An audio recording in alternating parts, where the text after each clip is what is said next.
This episode brought to you by PC Linux OS. Radically simple since 2004. U.S. national debt. Helping the American federal government spend over $300 billion nobody has since January 1st. And Topeka?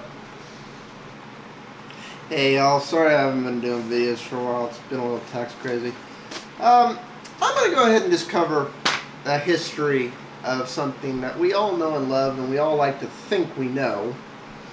But as I looked more into this, I found some little tidbits even I didn't know. I'm of course talking about the who stole the GUI from who war.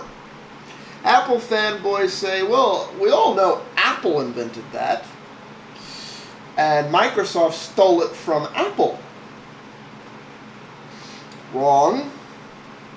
And there's the Windows fanboys who go, Apple didn't invent it, Xerox invented it, and Microsoft didn't steal or get anything from Apple. They created everything they have themselves.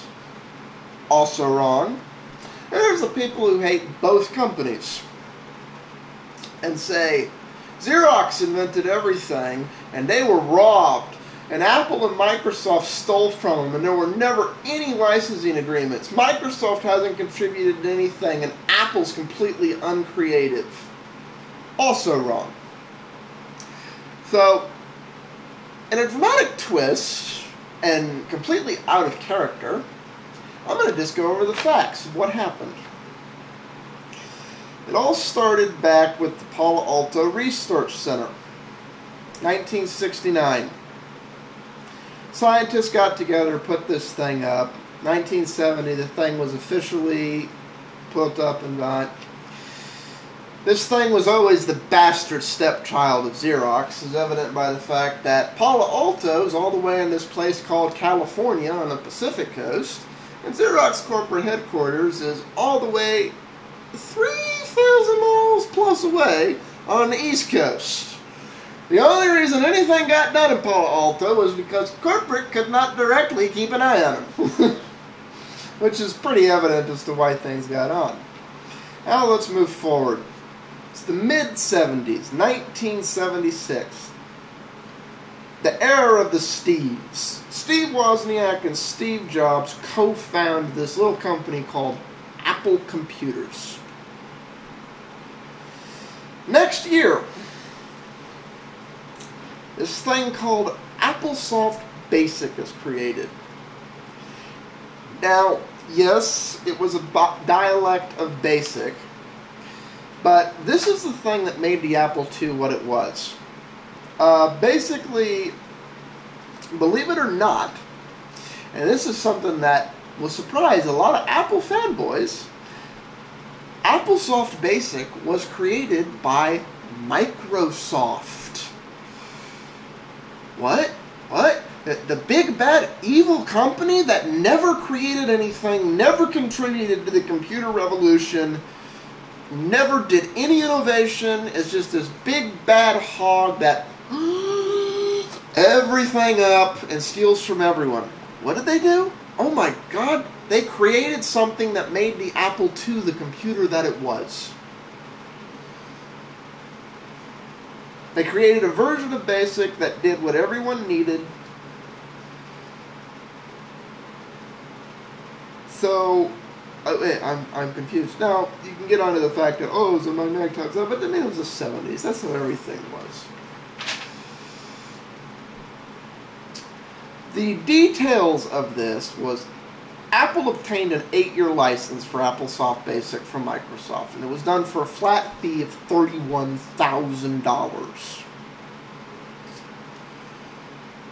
It was renewed in 1985 through arrangements for other things. I want you to keep that date in mind because we'll get to that later.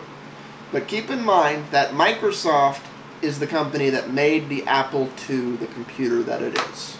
Apple made the hardware, Microsoft made the software. Let's move forward. It's 1979. Oh, poor Palo Alto. They're corporate people. They're so stupid and don't want anything to do with this thing. Okay, that's the common misconception. People say that Xerox... What happens is, in December of 1979, Steve Jobs, at the age of 24, and a few other people are invited to the Palo Alto Research Center to see what they've got. Basically, Xerox doesn't want to use this stuff, so they're showing it to people who might be able to.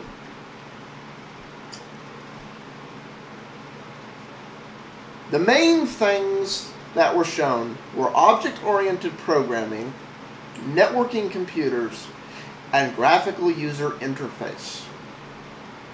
Now, there's a nice little snippet from Steve Jobs where he's like, he's wowed by GUI, and he didn't really see the other two things. At least that's the story. Yeah. But the machine they're shown is the Alto.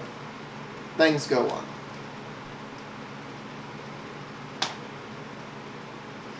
When the Apple team saw the demonstration of the Alto computer, they were able to see in action the basic elements of what was considered a workable GUI.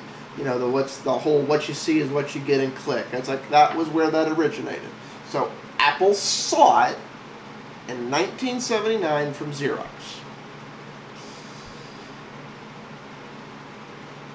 They were able to work out a deal that would allow the Lisa team to get a practical run through.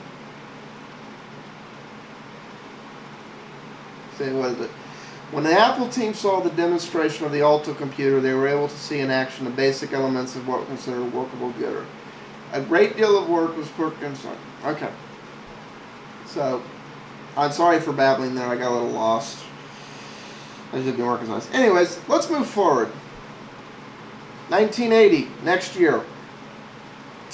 The Z80 soft card is a plug-in for the Apple II, supplied by, wait a minute, wait for it, Microsoft.